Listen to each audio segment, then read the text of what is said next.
রাজধানীর মিরপুর জাতীয় চিড়িয়াখানায় এসেছে নতুন 4 অতিথি। বাঘ দম্পতি বেলি ও টগরের ঘরে জন্ম নিয়েছে 4টি শাবক। এর মধ্যে 3টির আবার গায়ের রং সাদা, আরেকটির একটু হলুদের মতো। এই ঘটনায় উচ্ছ্বসিত চিড়িয়াখানা কর্তৃপক্ষ। শাবকগুলোর নিরাপত্তা এবং সুস্থতা নিশ্চিত করতে নেওয়া হয়েছে বিশেষ ব্যবস্থা। মায়ের দেখা দেখি মাংস খাওয়ার অভ্যাস করছিল বাচ্চাগুলো। ওদের 3টির গায়ের রং সাদার মধ্যে কালো ডোরাকাটা, অনেকটা অ্যালবিনো বাঘের মতো। আরেকটির গায়ের রং হালকা হলুদ, তার গায়েও ডোরাকাটা কালো দাগ। সাদা বাঘ মানেই অত্যন্ত বিরল। মিরপুর চিড়িয়াখানার ইতিহাসে প্রথম সেই বিরল ঘটনা ঘটে গেল 4 জানুয়ারি।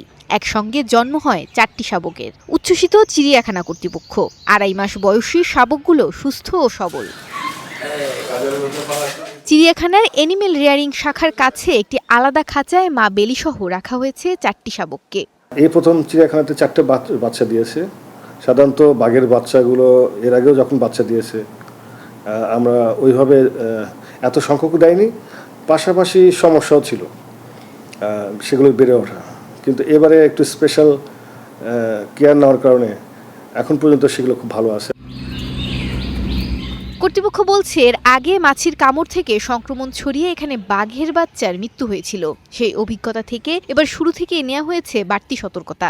মানুষের গন্ধ পাইলে অথবা শব্দ পাইলে বাচ্চা নিয়ে উত্তেজিত হয়ে যায়, যার ফলে আমরা 4 মাস আগে এটাকে আমরা দেবো না, দেন এটার নামকরণ করা হবে, সে ব্যাপারেও আমাদের আছে।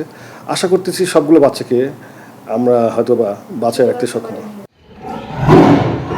তবে বেলি টগরের 4 সন্তানের এখনো কোনো নাম দেয়া হয়নি। নতুন এই অতিথিদের দেখতে দর্শনার্থীদের আগ্রহ বাড়ছে। মৌমিতা মৌ, স্টার নিউজ, ঢাকা।